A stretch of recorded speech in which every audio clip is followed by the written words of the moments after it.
I shoot full manual. I love my electronic finder in all my cameras. The fact that, you know, if I run and set a film simulation, shooting film for 20 years with an exposure latitude of what, half a stop or a stop, f-stop. Yeah, if you got that wrong, it was in the bin.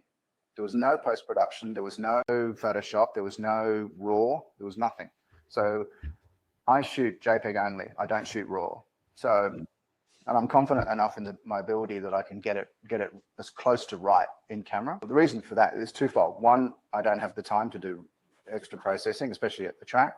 And two, I'm rubbish at Lightroom and Photoshop. So I try and get it as right as I can in the camera. You're telling me that on your, if we go to like your Instagram or your website or something, that the motorsport photos that we look at, they most likely were shot JPEG straight out of the camera. Pretty much, yeah. That's cool. Yeah, I'm just trying to get this dot out of the middle of my forehead. There you go. Yeah, like I just, as I said, I try and get it right in camera because of just the speed which I need to get some of the, but even my, you know, the stuff I do down at the pool in the morning, it's all JPEG. Fuji's relaunched what's called a Fuji X app, which is the app that connects to all our X series cameras, and that's much improved from the previous version, as Greg will attest. Gosh, absolutely. It was so funny. I mean, as an ambassador, I was always, people were saying to me, you know, often being complimentary about our cameras and things like that, but then they were saying, oh, but the app sucks, and I was sort of going, you'd go, actually, yeah, it does. Yeah, but most brands do. That's what I was going to say. Almost every camera brand's app is terrible, except they don't do better. This Leica was pretty good.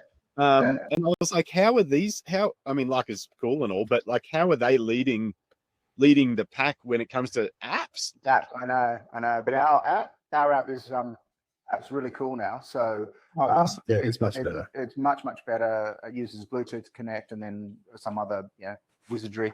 But although having said that, Andrew, I will say this, that I started using the original Fuji app when I got my XT1 maybe and my X70. I remember one of my earlier trips to Japan using that to transfer photos to my phone, so I could do quick dirty edits and put them on socials or send them to family, or and at the time it worked. It was unstable and unreliable, but it worked. Like if you got a good run of it, like it's obviously much easier now. It's all, there's a not a barcode, what do they call it now? And it went no.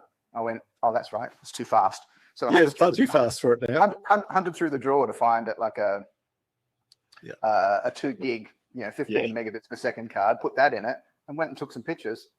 Awesome, loved it. So I think whenever people ask me, megapixel, and then they say to me, oh, how do you find the dynamic range? And I go, it's there, it's doing what it's meant to be doing. Like, and histograms. I presented at Castle Hill Camera Club the other night, Tuesday, and I said to me, just out of curiosity, how many people here shoot RAW? And everyone put their hand up. And then I said, and how many people look at the histograms on the camera? And they all put their hand up again. And I went, I don't know what a histogram does. And I'm sure that all of mine, because I'm ignoring my light meter, I'm sure it's screaming at you. It's screaming at me again. It's just like, what are you doing? I said, oh, I don't know. I don't look at the thing. So as I said, I'm so old school in that